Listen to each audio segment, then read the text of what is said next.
Hello, you equally as disappointed yet still optimistic and proud Matildas and Socceroos fans, and welcome back to the Blacktown Football Hour podcast. This is episode number, the atomic number of chromium, the number of carats it takes for gold to be considered 100% gold, and of course the number of A-League women's goals that ᴛʀᴜᴇ has scored in her entire A-League women's career, the number of draws that Adelaide United have had in their entire A-League women's history, and of course, and most importantly, the number of goals in which Spain have scored and conceded in the 2023 Women's World Cup so far.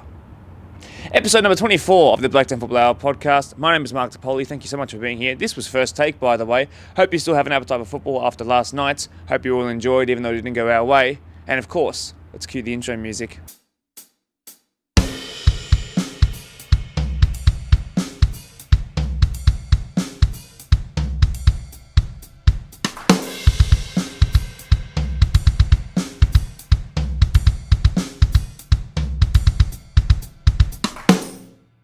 First and foremost, thank you all for being here. I really do appreciate it. As you can tell by my slightly altered attire, I'm a pretty proud Australian. The last 15 months of football for both the men's and women's national team space has been absolutely incredible, and it will hold memories that last a long, long time for the rest of my life, and probably yours as well, watching along today. From the shootout against Peru, which we weren't meant to win, with 90% of the fans not screaming for the Socceroos, to a World Cup campaign that started, which I was watching along here, funnily enough, in the boardroom at 6 a.m. in the morning, with a lot of coffee in the system. When Craig Goodwin scores a goal to put us up against France, we then go out to the eventual winners, Argentina, and then to the women's to host the World Cup and to go so well.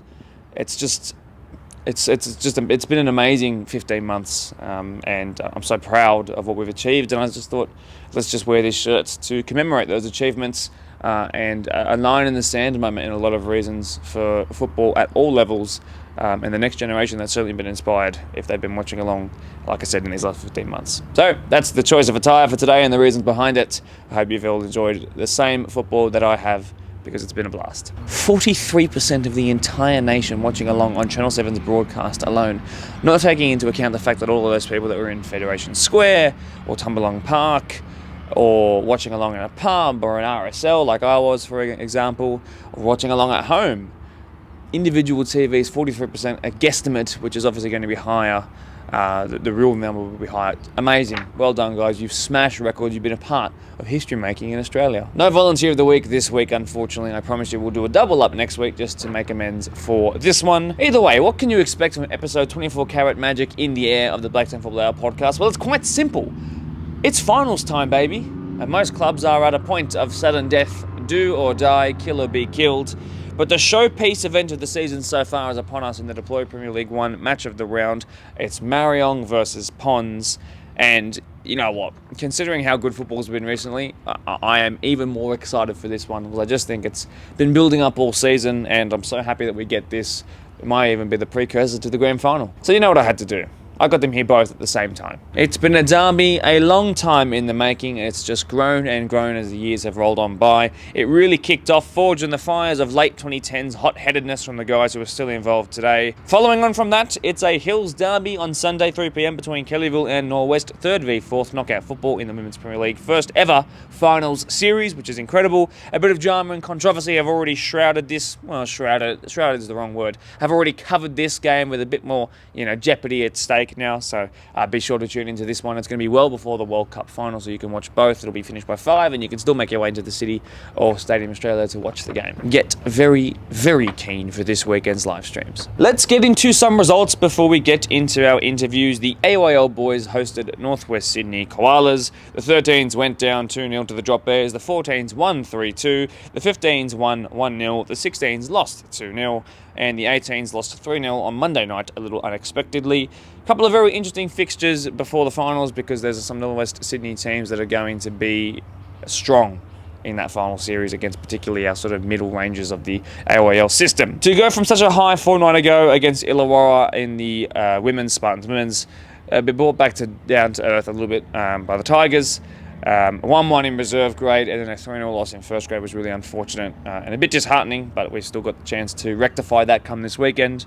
The boys faced ᴛʀᴜᴇ on a Tuesday night catch-up away from home, went to the Lions' Den and kept them there too. 1-1 in reserve grade, like the girls, but a 2-0 win, in first grade. An away win is always fun, but you know what else is fun? Marion v 𝗏 in a match of the round game. We've only ever had one. It went 2-1 the way of Marion after a 94th minute winner from the penalty spot.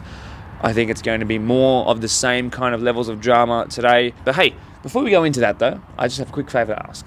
Like this video if you're liking what you're seeing so far, and subscribe if you think we still deserve that public holiday, by the way.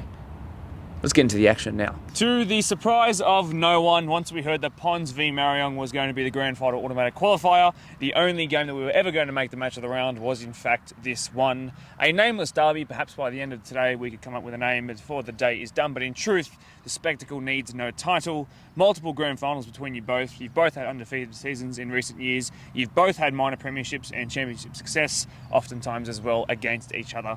There are many faces to welcome. Scotty Jackson, 𝗏 both for the first time. 𝗧𝗶𝘁, as you all know. And from the Marion side, no Kev today. Hope he's all good on his end. But we've got 𝗧𝗶𝘁 and 𝗀 Boys, just thanks for all being here. Do appreciate it. Ellie, into the first question. No more than 3 weeks ago, you came onto this podcast and suggested that if the season was a little bit longer, ropes crossing might have just caught you, which is a big statement to make. Today we start off this podcast with 𝗏 having finished third on the table rather than fifth where you were at the time, and just 2 wins from reclaiming the grand final crown. To run through it quickly, you beat Quakers at Quakers, and then Blake, who might have been here today, proved to the competition that River is his least favourite team. He's now scored a haul of 5 goals against them twice this season. And then after that, you beat ᴛʀᴜᴇ in a grand final rematch. Happy birthday to Taylor Hunter, by the way, who's not here at the time of recording. Captain 𝗏 scores the late winner, so let's focus in on that game a little bit. The 𝗏s of 3 weeks ago probably wouldn't have put that performance on, scraping in by. Very different to what we saw from you guys against the formidable 𝗏 outfit, who you're sort of forming your own little rivalry with. What's changed from then until now? I don't know. You got to ask them more than me. But from my, just put the boys under a bit of pressure. Talk what we got to talk to get them going. And I think the last 3 weeks we've just got a lot of troops back. A lot of players that were away overseas. Tom just got back on last Thursday. Couple of injuries. Jacko's come back from his suspension as well, which has added a lot off the bench for us. So just when you've had 50% of your squad to 70-80% now, or 90% we're at, helps a lot. But it's just, we know what we can do. We've got to believe in the team. It just, once everyone's there and works hard, we know what we can do. I think we're a little bit not working as hard as what we usually do, and it showed in games where in recent years we'd win them, we let slip a bit, but we're a really experienced team, so once we get there, we know what we can do. That's what we are certainly getting used to. I'll get you to pass to Tom. Welcome to the podcast, my friend. How was your trip away, by the way? Yeah, it was good, thanks. Yeah, it was good.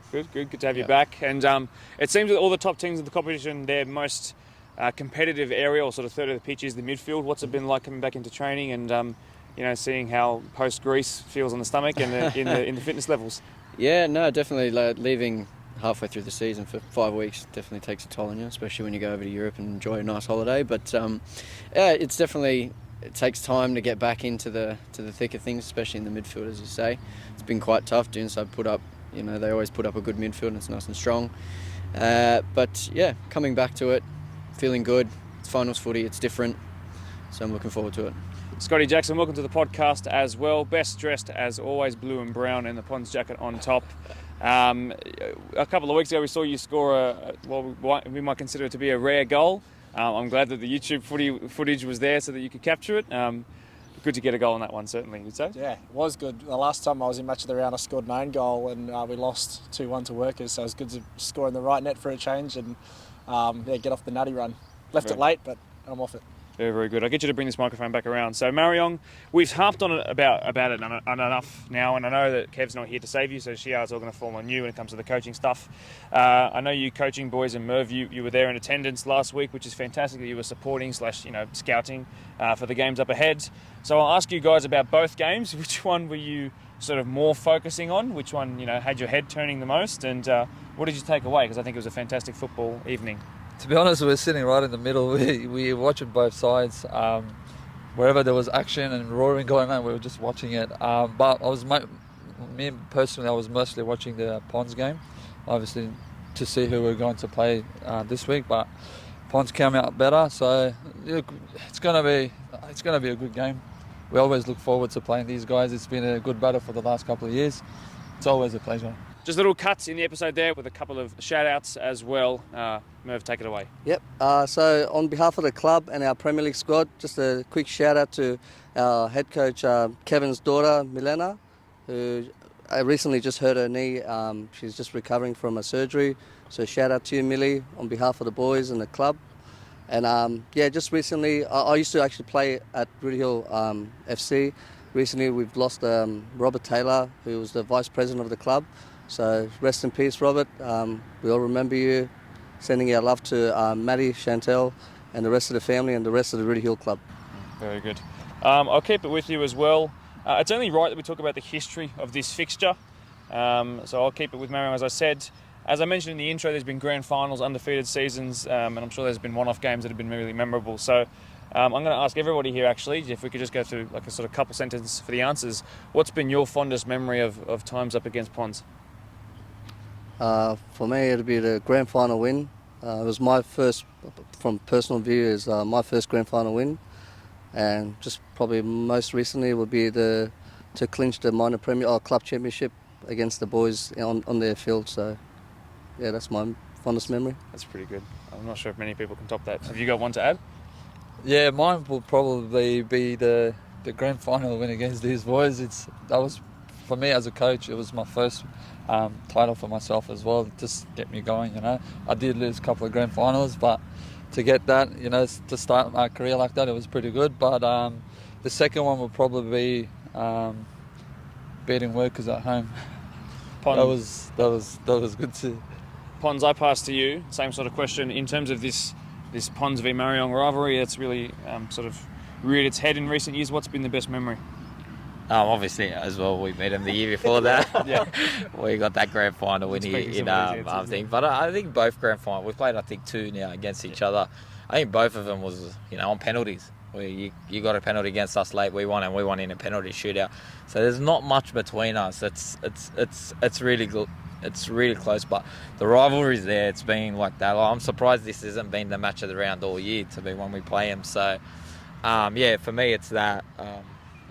Tom, you're a scorer of 2 free kick goals against Quakers, for example. You're a man of moments, but what is your fondest memory? To be honest, I missed out on both grand finals against these guys, so I'm sure they can attest. But I've been here for the last couple of years. It's always been a tough game. It's a bit of a skirmish in the midfield a lot. I'm sure these boys can attest as well. Going to finals footy, anyone can get lucky, but I'm looking forward to making more fond memories, I guess. Yeah. Scotty, finish it up. 2019 grand final, of course, for us, given we won it. But the respect between Pons and Marion is sort of come along a long way. Not that it was ever disrespectful back in the day, but I guess maybe early days and back when it was ᴛʀᴜᴇ-Marion rivalry, we used to turn up to those grounds knowing we were going to get the, what kicked out of us. It was very physical, often red cards in the games pretty much every time. And I guess as we've all grown older and matured and we're not a bunch of angry 21-year-olds, we're, some of us on the wrong side of 30 now, it's become incredibly respectful. Even the ᴛʀᴜᴇ game last year, which you guys beat us in extra time, it was a hard-fought game and, all played in the right spirit kind of thing. And, shake hands after the game, which wasn't always the case. Very good. So the derby has matured, as you guys have, which I think is iconic in its own way. Now, I was originally going to ask Kev this question, but he is tied up today.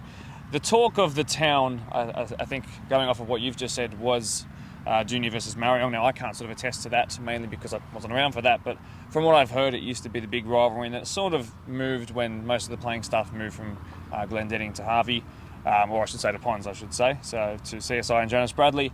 Now, I tried to ask about this rivalry ahead of Marion versus ᴛʀᴜ a couple of weeks ago, and I didn't get much out of it, so I kind of want to hear it from your end on the reverse. So tell me about what that rivalry originally was sort of based on, created upon, and how is it, sort of, what's your opinion on how it's progressed over the years?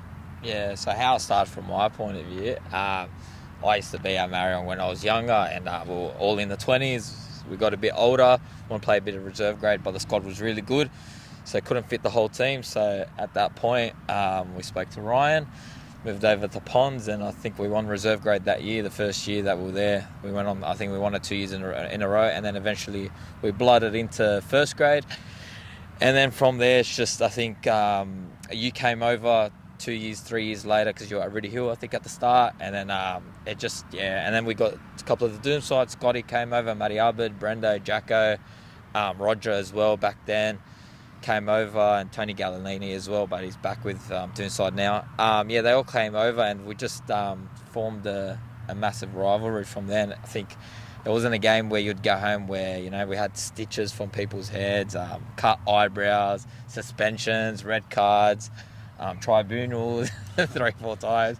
It was really bad. So, yeah, at the start, probably, as I was coach, probably wouldn't talk to Kev at the start, but now we've just developed, I've got a bit older, so I'm more mature and stuff like that. Now we're really good friends off the field, and like I said, with them boys as well. And to be honest, we said a couple of weeks ago when we weren't going that good, if we don't win it, we'd want them to win it, to be honest. So we feel like they've been the best team all year and stuff like that. So, but like, yeah, we're in it now. 3-4 weeks have changed, and I think we can get the job done as well. Very good. If I want to hear from your end as well, what have you sort of noticed about the rivalry? What can you sort of talk about from maybe some of those tackles that went in a couple of years ago, and how has it changed? Yeah, to be honest, when I first joined, I didn't know much about the BDSFA. I like the Premier League, how tight and actually a rivalry it was. And I did spend a little bit of time at Ridley Hill because my brother was there, but it was just a short season. And once I came over to Marion, due to my injuries, I couldn't play, so I thought I'll do a different role. So when I joined, I think it was the second game was against these guys, and then I was lucky. It was a very, very good hit out, and then not just a game off the field, on the field, it was just all over the place, but it was good. That's what you want at the end of the day. You've seen two sides that are very passionate just to win, get the result. But at that time, we didn't obviously shake hands much, but like Scotty said, as the years go on, we've matured, and it's been a very good rivalry in a very respectful way. And I do respect a lot of these guys as well. I became very good mates with them as well. So, yeah, it's good. Certainly we'll see how that plays out come Saturday night. Yeah. Let's pass it along to Scotty Jackson. Now, I want to talk about 2 games against Marion this year. It's not really been Pond's season against these guys in green and black. A 5-2 and a 3-0 loss throughout. So, where has it gone wrong in both of those games? And how are you looking to rectify that come this Saturday night? First game started well, and Rivaldo turned the game on its head. Obviously, Marion, Ponds Marion is his story. Ripped us apart, and I think, did he score a hat-trick maybe? He scored a bloody header, I can't believe that. I would say, better team won that day at Harvey Park, certainly over 90 minutes. And then same again, I guess, at our ground. I actually thought we were the better side in the first half, and yet we were 2-0 down. And then we just went missing in the second half. Ended up losing 3-0, as you said. Yeah, it was arguably, I reckon, our worst second half performance of the year. And there've been a few bad ones, but Marion were all over us and we couldn't go with them. But in some ways, I guess you could say it was a turning point for us, because we knew after that loss we had to pull our finger out to try and finish top 3. We scraped into that 3 and, have had to fight hard for the results. Certainly the game just on the weekend against Doonside, had to fight for the full 90 to get it done. And I guess it was the turning point after, seeing what Marion fight for over 90 minutes. We need to do that too, or we're going to be eliminated soon. So, it hasn't gone our way, but hopefully we can get them finally this weekend. Interesting. Talk about sort of a line in the sand moment. Tom, I might get you to grab that microphone. You wouldn't have been there when that 3-0 against Marion against you guys happened. No, so you would have come back when that line in the sand had already been drawn. So did you sort of notice that perhaps even training or just sort of the game day feeling was a bit better? Maybe compared to once you left, compared to when you came back? Is that something you might have picked up on, or did that not really come by? No, not necessarily. Everyone shows up, and I know they all give 110% every time they show up. Things just don't go your way. That's football. That's what happens. But, I don't have a doubt in my mind that anyone from the Ponds would show up and deliberately, not put in all the effort. So I think, to me, there's not really been any difference. The first, as I said, first game back for me was this game against Doonside, and it was an absolute cracker. All the boys put in for 90 minutes. We got that win, we got through, and we get the privilege of versing the minor premiers. So I think in terms of what I've seen, not necessarily. No, I think everyone shows up and gives their all. ᴧʚᴜ and Merv, you're one of the first to admit that ponds tend to become scary towards the end of the season. Their players all miraculously seem to become fit and in form around this time of the year, and it happens every year for the last half decade at least. Considering where ponds were a couple of weeks ago, did you expect to be playing them at this point of the season in a grand final automatic qualifier? I actually, the first game against them I didn't play, and the second time around I only played 10 minutes, but just, yeah, they're a consistent club throughout the last 5 years or so. I thought we'd play him. I didn't think I would play him this weekend for the grand final, a possible grand final spot, but yeah, I definitely thought they would be up there in the top 3, 4. Again, in the top 5 of the season, anyone could have sort of taken it out. But yeah, like Ellie said, a little bit of maturity in both squads and decent depth. I definitely expected it. ᴧʚ, I'll get you to grab that microphone. You guys are coming off of a break. Now, we know notoriously that, speaking of the last half decade, that the breaks have really not helped the first place team. And in fact, I do believe, if my memory serves me correctly, the last 4 years have not been won by first place, I don't think, when it comes to the grand final here at this venue. So what did you guys do to sort of keep yourselves fit? Did you keep yourselves sharp? Did you play a trial match? Any sort of matches between first and reserve grade perhaps? What did you guys do? Yeah, look, like I said in the last podcast, me personally, I'm not a fan of having a week off. I'd rather keep going like how these guys were, just play every week, and that you don't want to break that being. But from our end, it worked out a little bit better because we did have a couple of players that were overseas, and we did have quite a few injuries as well. So now everyone's fit and ready to go. So I'm sure everyone will show up on the weekend. So no excuses. So. Now, I need a bit of time to explain this one, but I did some research. So back to what was actually my third game commentating for the BFH, and if you do go back and listen to it with the sound off. It was at CSI Park. While Reece scores an own goal, ᴛʀᴜᴇ scores the equaliser in the second half just after it restarted. Then Merv, you win the penalty in the 92nd minute after Scotty Jackson hacked at him. Now, ᴛʀᴜᴇ steps up to score the winner, and in fact, by the way, for that penalty, it was so convincing the way he went down. I actually made it my wallpaper today, if you want to have a look. So there's you lying down with absolutely no one around you, which is fantastic. There he is, and you guys can see that as well. He's just sitting there face down all on his own, one leg up like that too. So it was quite the moment, and sold really well. Now you have that record 1-0 in match of the round games, which is a very small sample size, but you're two very different teams since then. So what's the secret to besting ponds when it comes to this Saturday? You want to answer that? Well, what's the secret? Just do our normal thing. Go out there, stay consistent, disciplined. Our depth is good. Everyone's back, so there's no really excuses. But going off that game, actually, I want to go back to your first question, the fondest moments. I thought about it while you were talking about it. There was 2 players on that pitch, which was the keeper of ponds, who I grew up with at school, and we had Alex Moy, who played on that pitch. They're not longer with us anymore, so that's probably one of my fondest moments as well. Going back, those 2 boys are not with us anymore. Yeah. So, but yeah, going to this weekend, yeah, like I said, there's no excuses. We're going to go out there, do our thing. In my opinion, we're the best team in the league. The numbers show, and yeah, if we just stick to our game plan, everyone shows up, we're going to win the game. That's what we have seen throughout the year, certainly. I'll get you to go to this microphone, Ellie. So, I'll read this out as well. 3-0 and 5-2 losses this season. Last segment as well, 1-1 and a 1-0 to Marion. There was that 2-1 that we've just talked about in the match of the round in 2021, but that was the only game that season. And then I know dribble doesn't go that far back, but I would imagine that the grand final, which went the way of Marion, was against you guys, as we found out today. Yes, in fact, it was. So, you haven't actually beaten Marion in over 3 years. Which is, I'm not sure if you were sort of aware of that record, but it is a pretty concerning one. That's why Tom doesn't have a highlight. Rip Tom, poor Tom. But look, there's a trend there, and how are you going to buck it, is my question. Look, we've got something. We'll work on something tomorrow. We've got plans for this weekend. But yeah, the last 3 years, Kev's had the wood on me.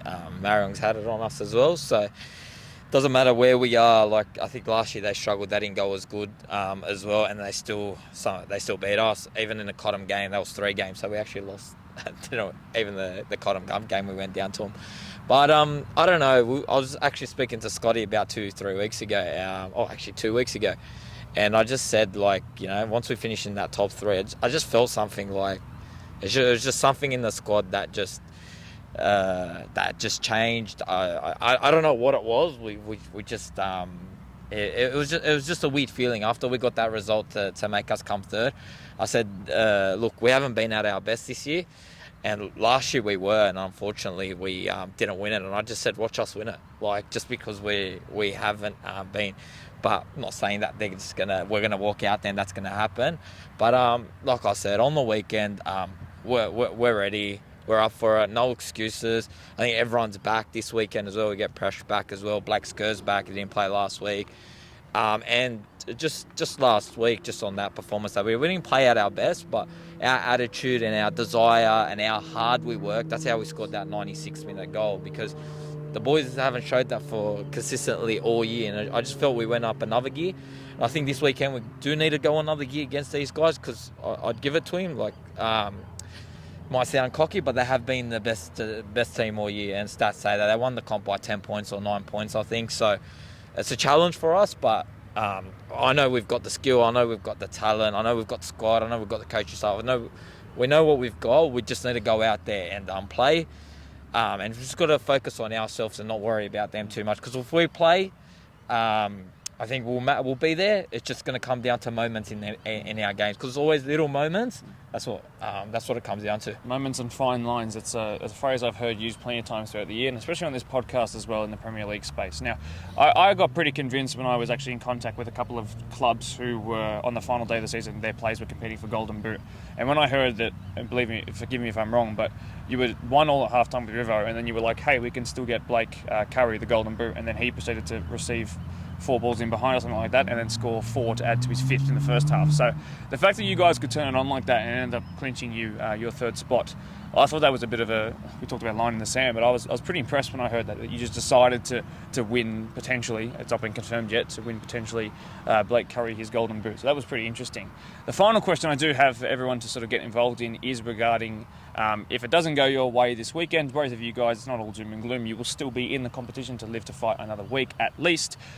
The option of not going straight to the grand final and not having another rest week is you'll play up against the winners of ᴛʀᴜᴇ versus ᴛʀᴜᴇ. So just from what you've observed this year, over the years in the case of ᴛʀᴜᴇ, is there a team, if you don't win this weekend, you'd prefer to face in a fortnight's time?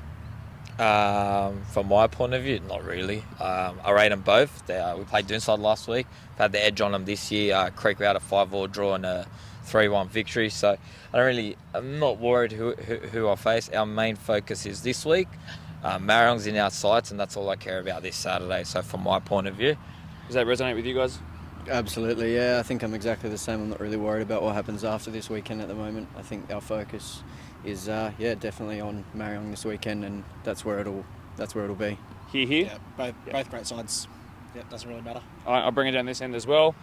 Maybe in terms of the style, perhaps, or is that something you're just not looking at or thinking about yet? Yeah, I agree with the lads as well. Look, regardless of who we're playing, it's a final series. It's just all about taking the chances and making sure like the results go your way. But if I really had to pick one to play against, it will probably be ᴛʀᴜᴇ, only because they were the only team that beat us this year, and just to get that revenge back and send them home, hopefully. But like Ellie said, we don't care about that right now. We've got a big game on Saturday, and hopefully the loser can worry about that, I guess. Merv, anything to add? Nah, just 1 goal, beat ⴛʀᴜᴇ this weekend, and worry about the grand final later. Any more than 1 goal, mate. Yeah, 1 or 2, we'll see. I'll remind myself to 1 turn up the target. volume. A rivalry that was forged in the fires, and it brought about tribunals, GPTs, red cards, heads bleeding, all the like. Now it's a bit more holding of the hands, but I can promise you that when the football does come to the first whistle, the football will be brilliant. Whether it's tough or it's tactically very tight, it's going to be one of those two things, if not a combination of the two, and we're going to get a spectacle to remember on camera. I cannot wait to have these guys back on the live stream for the first time in 2 years, and post another lockdown as well. Guys, generally, thanks very much for being here tonight. Really do appreciate it, and good luck this weekend. Good luck, Thank boys. you. Good luck. Well done, man. Well done. Of course. Bro, did you see that? We've just got an email now. Game's been moved. Welcome back. Well, as I mentioned, It's been more handshakes as the years have gone on by, but the football itself within the confines of 90 minutes has always remained fun. I promise you that. Don't let the kisses and hugs fool you. I promise, don't let it fool you. Don't forget, Scotty Jackson, who was on that podcast, was a Marion himself for 8 years. So that can't just be ignored. That's why they're a bit more sort of friendly towards each other off the pitch. Anyway, leave a like if you enjoyed that interview and leave your predictions for that one in the comment section below. Some more results now. The Deploy Premier League 2 had the week off, with the focus being on the Deploy Premier League 21s. So let's go through those results to make up for the lack of the PL2. PL2 based Tigers beat PL1 winners Marion 1-0 in a really intriguing close call. Prospect beat Spurs 2-0, while Newbury also had an upset, also from PL2 they are, beating Ropes from PL1 1-0. In the Deploy Premier League 1 reserve grade, Dooney knocked out Rivo 3-1. They will now face Prospect, who lost 2 workers. As you would probably know already, Doonside went down to a 94th minute winner from Taylor Hunter's Ponds in the PL1 Grand Final qualifier, if you'd like to call it that. Creek knocked out Workers in a huge game, 1-1 after extra time. 4-3 it went the way of the Eastern Creek boys on pens. Here's a look at both of the goals, split by 80 minutes. And then, of course, the decisive moments from the penalty shootout too. It did not take ᴛʀᴜᴇ long at all to find the bottom corner. After just about surviving the opening seconds down the other end, Cameron Jeffries makes a lung-busting run from deep in midfield in behind the Workers' left channel of defence. He slowed it down but swung in what was in truth a hopeful ball into the general vicinity of Brian Sohn, who slipped, which allowed the ball to roll all the way to Kurtz, who showed such poise and finesse. Chris Dalkeith, who was actually down the other end of the pitch attacking just 15 seconds prior, had to burst back into his left side of defence. He was wrong-footed by the fact that Brian Sohn went for a bit of a swan dive, and that gave ᴛʀᴜᴇ enough space to shoot first time and score 1-0. What a start. Mr. Reliable would then have his say on the night despite not even starting. With a touch over just 10 minutes to go, receiving the ball with the intention to cut in, Nick Johnson, who was solid all game, probably didn't know that 40 himself is left-footed, so he showed him onto the inside, but the finish, despite all that, is unbelievable. Kind of similar in a way, actually, certainly geographically to Kurtz an hour earlier, and it was 1-1. All the way through to pens now. Let's go through this as quick as possible. Chris Dalkeith up first and scored. Kurt Machut levelled it in a day that was decided by the left footers. Blake Ford then missed his pen. Hayden Robertson also missed his, so we were back tied. Brendan Bazina scored. Josh Saldana scored. Ben Dalkeith, a left footer, then missed it, which was decisive. Leighton Hinton then gave Creek the lead. Brendan Ford scored, and then it all came down to the captain, Joe Dunn. What a game. An FL game this week, and there's anything like that in terms of the drama, how the game was equalised, how the game started off, how the game finished, the celebrations. We are in for some serious fun. And just the fact that it's a spectacle known as Ponds v Marion, it's going to be a lot of fun. Let's go into the first WPL related interview. Having finished in third, Kellyville will go up first today. They scraped in by the skin of their teeth. They're back to full strength and off the back of a great match of the round win to end their regular season, in which they scored 6 goals. They're rip-roaring and ready to go. Let's go into that right now. Kellyville, it's great to finally have you guys back on the podcast. Congratulations first and foremost on your top 4 finish. A week ago, you guys were 5th. You knew exactly what you needed to do coming into a match of the round last match day, number 16 of the season. You had to win and hope that some teams around you did you some favours. In the end, not only that, you were 3rd after a great performance against Greystanes. Bob, first and foremost, did you have any scouts around the grounds finding out what the results were in the Norwest and Castle Hill games? Look, we don't want to give away any secrets, but we were on the team bus on the way home, and we knew all the results within 10 minutes. So we knew exactly what was going on. So we can't tell you how, but we did find out. We're very excited about it too. There's a lot of celebration time going on the bus, I have to say. I can imagine a very happy bus. Giorgio, I'll ask you, just because you're right in front of the camera as well. Was there ever any moments in the last couple of weeks where you guys thought that you might not have a happy end to the season, or did you guys all believe that you were going to make it? No, I think we all thought, as long as we keep winning, we'll get into the top 4. It was pretty close between us, Parkley, Norwest and Castle Hill the last few rounds anyway. So I think that was probably the best thing for us. If it had been a lot of point difference, then it would have sucked. But because it was so close, I think it really gave us a push more so to win every game with a lot more goals and work together. So it was good. Fantastic. Now, just a quick show of hands. Who's been here for both of the games against Norwest this year? There's been a 3-0 and a 4-3. Okay, so I'll get you guys to jump into this question. So whoever's brave enough to put their hand up first gets the opportunity to answer it. So obviously 2 matches against them. It started with a 3-0 win earlier for you guys in the season, but then most recently was a 4-3 loss when I can imagine your sort of starting 11 may have got hit a little bit with some player, being overseas and stuff like that. So obviously you guys will point to the 3-0 as being the better performance, but I'd actually like to focus in on the 4-3 most recently. You've shown now that you can score 3 goals against them inside 90 minutes twice now, but you've also proven that you're beatable to them, which could certainly help them feel better about this game. So what have you guys taken from the 2 games against Norwest, and where did it go wrong in the 4-3 in particular? Who's ready to speak up? I think the first game we had a majority of our players. The second game we had a few overseas, a few injured, and they brought the intensity in the second game, which I don't think we were really aware that was going to happen. But we know that we can beat them with a full team, and we'll just see what happens on the weekend, I guess. Playing at home helps a bit, so it's good.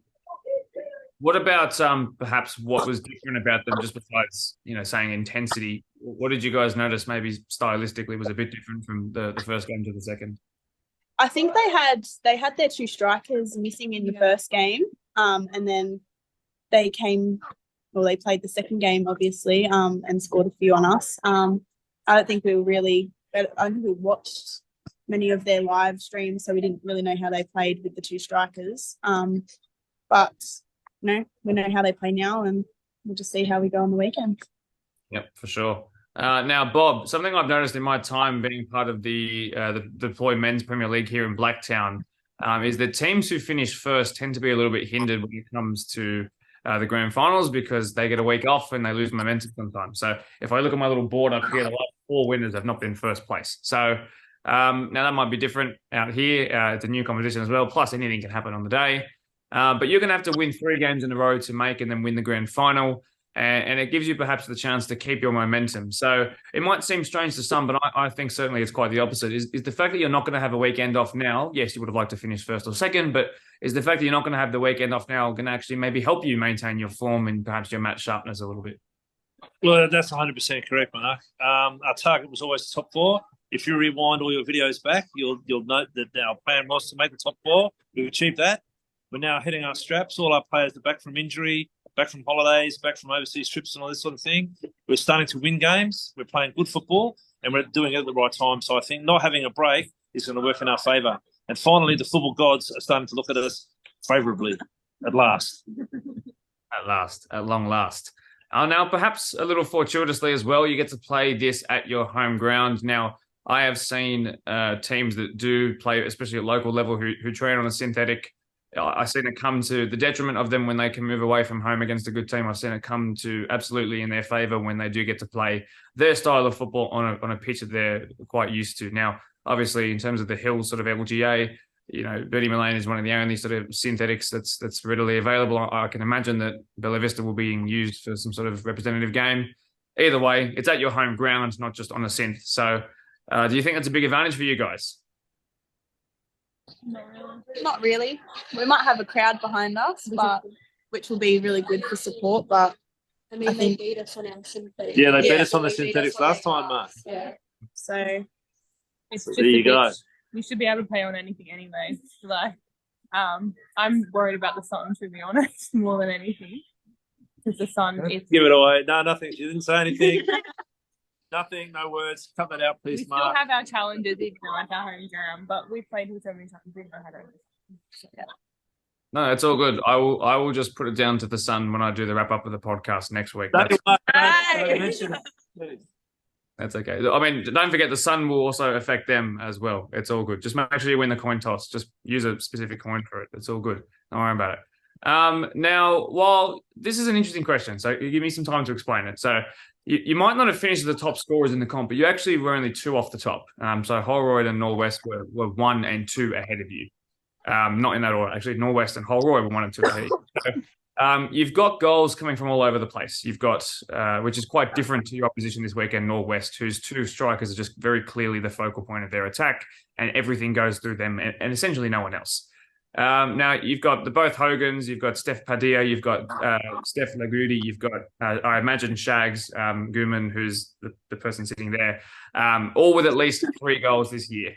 All spread out. Obviously, some have more than others, but you've got players in the midfield and the forward line who have the ability to score. And sometimes, when you're making a run from midfield, or perhaps when you get late on in the game, can I trust this person to score in the big moment? You've proven that you have multiple players that can do that, which might be a little bit different to them when they only have 2 people to rely on, even though they are pretty ultra reliable. So, just from a player's perspective, maybe George, if you want to speak on behalf of them again. Does it make you feel a bit more confident knowing that you guys can score and anyone can get on the score sheet and they're perfectly capable of doing so? Yeah, I think so. I think we play a lot as a team. We have a really strong build between all of us, and we've built our relationship with how each other plays now. So it's really good to see, we play 1-2s or even in the box, we just play amongst each other and then go for gold. But it's great that we have so many goal scorers instead of 1 or 2. It just gives it a bit of variety, and it shows the depth that we've got in the team. We've got good depth. We've got such a strong bench in this squad now, and we can swap the front line and still score goals, which is what you want in a football team. You can't rely on 1 or 2 players. You get stuck from time to time, but hopefully it all works in our favour on Sunday. Let's keep our fingers crossed. It's probably now when I should mention as well that Norwest were very aware that you'd have a couple of fans up on the veranda as well. So they're very keen to have that, in their favour / against them as well. Bob, my final question goes directly to you, and it's quite simple. Do you believe that you can win these next 3 games and take out the championship? Oh, I think so. I mean, we'll go out trying anyway. I mean, we're hitting our straps at the right moment in the season. We're right on target, right on plan. The girls are playing excellent football now. I don't know whether you watched the game against Greystanes. It was a sensational game of football. Greystanes brought it to us. We got some lucky goals too, by the way, but we played good football. And the girls are doing that now. So, like I say, good squad. We're on target. We're ready to win. 3 games is easy peasy for us. So, fingers crossed. Like I say, the football gods are on our side at the moment. Let's hope they stay on our side for 3 games. Perennial good goal scorers, particularly turning it on when the cameras are on. Kellyville, it's been a great season for you guys. You're one of 2 Hills teams that have made into the top 4, so I guess you are the association that wins that sort of battle between Blacktown, Hills and Granville. It's been a pleasure this year. If I don't see you guys again, I guess fingers crossed for your sake that we do get to chat again on the podcast ahead of another match of the round stream, should you guys win this weekend and continue on going on. But it's been a pleasure to have you guys on this year, and you certainly will win the award for the most amount of faces on the podcast for any team that I've ever covered. So congratulations. If you want to get that medal, I'll give it to you now. And again, just to be real, thank you for your attentiveness this year. I appreciate it. Thanks, Mark. You're doing a great job, mate. And it's been a fantastic competition. We thoroughly enjoyed it. So no matter what happens now, we can say we'll go out with smiling faces this year. Thank you. Excellent. Thank you. See you next time. Yeah. Interesting choice of words. Very interesting choice of words. But they've achieved what they wanted to this season, and now it's up to them how deep they want to go into the final series and how much more they want to celebrate come the end of the season. Let's go straight into the response now from the high-scoring, always fun Norwest. Norwest, that 2-1 win over Castle Hill a month ago ended up probably being your most important victory of the season. You scraped into the top 4 despite losing your last game. You now face up against Kellyville Colts, some fellow Hills rivals, in a 3v4 sudden death finals match. Both yourselves and Colts have the tough ask of winning the next 3 games in order to be crowned as champions, but you have to beat the best if you want to be the best. First of all, to Katie and to Trent for coming on. Thanks very much. But Trent, how long after your final game of the season, that 3-2 loss to Parkley, did you have to wait for the full-time score in the other games, and how much of a relief was it for you when you found out that you guys had made it? Yeah, hey Mark, it wasn't long after we'd unfortunately gone down in our game, our final match, that we were made aware that Castle Hill had a pretty tough day at the office versus Holroyd. Yes, we're in the finals. Very proud of the girls, and to make finals in the first year of having a competitive side at Norwest has been a huge success and a huge outcome. We are, as I probably did say to you offline, we are very disappointed that where we finished. I think we had every reason and every right to finish second based on where we were coming into this game. But look, it's a great thing that we've ended up in the top four in what has been a very competitive competition all throughout the year. And to your point, we do have to win 3 games to end up on the top spot. I actually really like the idea of playing continuous football for the next 3 weeks if we are to go through to the final. Fantastic. And that was obviously going to be one of my questions, so I might just pop down to that now. Now, something I've noticed, just to give a bit of something to give a bit of a contextual rundown. I've noticed in my years of watching at least the men's deployed Premier League is that Blacktown teams who finish first have not won the last, checking my board up here, 4 years in a row. To the teams who have finished first, it has been anywhere from second to fifth who have actually taken out the grand final, which is obviously, the big spectacle that everyone remembers for longer, I would say. So as per your 4th place finish, you will have to win those 3 games in a row, but you can at least perhaps keep your momentum should you get there. Now, this might seem strange to some, but I certainly think not, and maybe I'll go to you, Katie. Is the fact that you don't actually have a weekend off, should you win, like first and second, whoever wins that game goes straight through to a week off. So is the fact that you won't have that weekend off, you think might help your form and keep your sharpness a little bit? I think it'll help us because, like you said, I think momentum is probably going to be something that's going to be good for us. I think a week off could be something that would potentially hurt us, not like fitness-wise or anything like that. It's just like the mindset of continuously playing. I think it'll be good for us, and just in the spirit of things, just enjoying it. Another 3 games will be really good anyway, wherever we finish up. I know the girls have worked really hard this season, so it'll be good wherever. Obviously, we want to get further, but I'm really looking forward to the next 3 games. Yeah. Fantastic.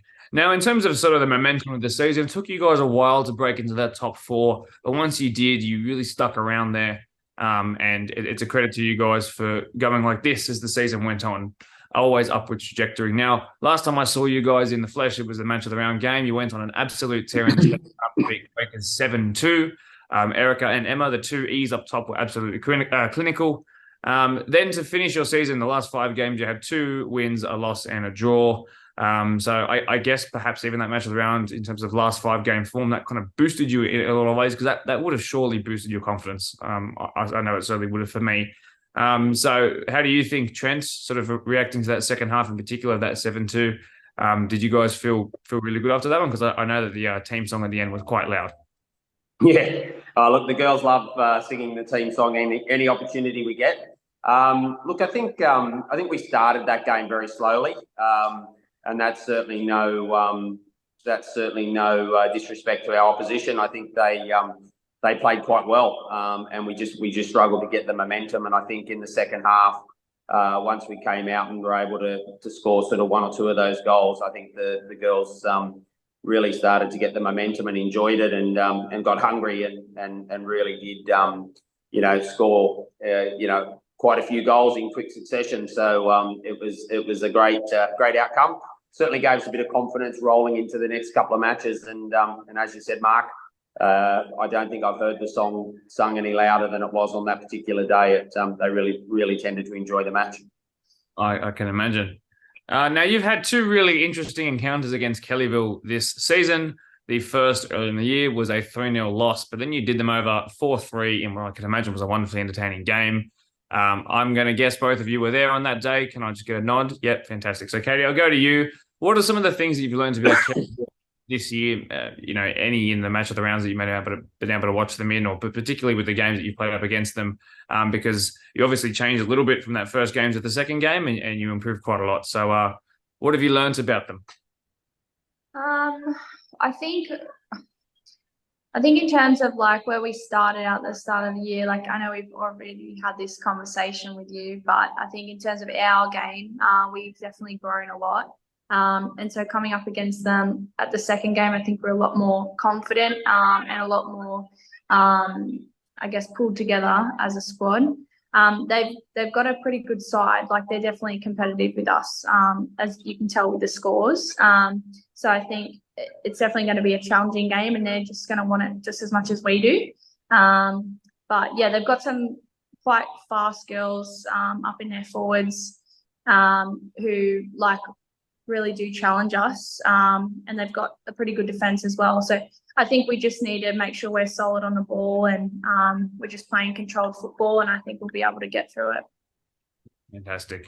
Now, Trent, I'm not sure if you considered this, but you are playing at home, or you're playing at the home of Kellyville Colts. Now, I know from many years of watching local teams who get the opportunity to train and play, of course, their matches at home on a synthetic pitch, that tends to be a helpful thing for them when they're playing at home and a hindrance when they're not playing at it. So Colts not only are a good team with high scoring abilities and really good defense, but they're also playing at a ground that allows them to play their brand of football really well. So what was your reaction to seeing the choice of pitch when it first came through on your phone, for example? And are you keen to go and beat them perhaps on their home turf? Yeah, look, I've got to say, Mark, I wasn't surprised. I'm sure Bob Harold worked his magic to get it where it needed to be. No, in saying that, it was always likely if it was going to be in the hills, it was going to be there. It is one of our only synthetic pitches, and I think with the weather and a number of other factors, it was likely to be at ᴛʀᴜᴇ. Is that going to give them an advantage? Look, they train on it a couple of nights a week. They play, a lot of their games there. They're going to be familiar with the ground. But look, we've played enough games there too to understand the role of the ball and the bounce and all that happens on a synthetic pitch. I think, I don't think it'll give them any real significant advantage, apart from potentially a number of Colts supporters sitting up on their little veranda, cheering them on. But look, that's gonna happen no matter where you play. And I think we've got every opportunity to be competitive on Sunday, and we'll bring our game and try and make the game as competitive as we can, and hopefully get the result that we want. Well said. First WPL podcast of the year was actually recorded on that veranda, so there you go. The more you know. Yeah. I'll ask the final question to you, Katie, and it's really simple. I just want to know: do you guys believe, at least in the playing group, that you guys can win these next 3 games and take it all out? I think we can. I think we've come a long way this season, and the girls have really come together. We've gelled the squad, and I think we all want it just as bad as one another. So I'm really looking forward to it, and I want to win. Like, I know everyone else does, but I think we've really got a good shot here. So if we just play our hardest, I think we can do it. Fantastic, really good to hear. It sounds like there's a lot of hard work that's gone into this, and I hope for your sakes as well that the season, end of season party is not happening on Sunday night. It's happening in 3 Sundays time, perhaps. So I think we're in for a really good game. I'm glad that this is the match of the round because there's higher stakes, higher jeopardy in this one, and I can't wait to see what happens. Even though I won't be able to be there, I will certainly be tuning in from the live stream, which is fantastic. If we don't see you again at any point on these WPL pre-match live podcast sessions, thank you very much for your attentiveness and your willingness to be on this year. You guys have been fantastic, so consistently on, always willing to answer, and always a bit cheeky as well. So thank you very much, and I wish you the best of luck this weekend. Good on you, Mark. Thanks for your time, mate. Appreciate it. Thanks, Mark. What a contest that is going to be. I promise you 2 live streams this weekend on BFH TV, Facebook and YouTube. Both are going to be extremely fun games. As we all know from watching the World Cup, there's nothing quite like knockout football. There's also nothing quite like the pain of losing and that feeling of winning. So tune in, no matter who you support, or if you're neutral, you'll enjoy it even more. Now, from last week's episode, you might remember that we took a look at 18 different leagues and divisions whose title race was still up for grabs with 1 round to go. I need to show you this, by the way, a little update indeed. The ⴛʀᴜᴇ, where Rudy Hill and Lords featured on no more than 2 weeks ago in this podcast, by the way. Take a look at how close this ended up being. 1 singular goal split them. 1 singular goal split them. After winning 16-0 on the final day of the season, Rudy Hill still fell 1 short of Lords and therefore goal difference split them, and a goal difference of just 1. That right there is unbelievable. Enough of the adjectives. It's time to wrap up this week's episode of the Black Town Football Hour podcast, but I'm going to promise you something as well. I talked about the 14 fours last week. You might remember that, the 14 fours, where second or third were going to be the only ones who could win the competition because Ponds in first had the week off. I haven't showed you that yet. And that's because if you want to know what happened in that one, you need to wait until next week's episode of the Black Town Football Hour podcast. So, leave a like if I've just annoyed you, subscribe if I've annoyed you even more. But on a real, that is going to do it for this week's episode of the Black Town Football Hour podcast. Episode 24, just shy of a quarter of a century. It also means that we're now only 2 episodes away from having the same number of episodes that I produced last year, and we're not even close to being done yet. A big thank you to those who get to this point of the episode every single week. Thank you so much for keeping the retention numbers very high. I appreciate all of your support that you're giving me in real life and in the comment section as well. You may as well leave a big honking like at this point if you're still here, so minimize your screen wherever you're watching along. If you're watching along on the smart TV and you can't press like, get it up on your phone and go and press like for me. I'd really appreciate that. Leave a like for Final Football as well. Leave a like if you're going to win your grand final, by the way, should you get there. Leave a like if you like my shirt as well. Subscribe if you haven't already. We are at number 963. We are just shy of getting us to 1,000. And then when we do, I will do a forfeit of your choice. Thanks for being here, guys. I really do appreciate it. All the love in the world goes to our Matildas. You did us proud. Cue the outro music.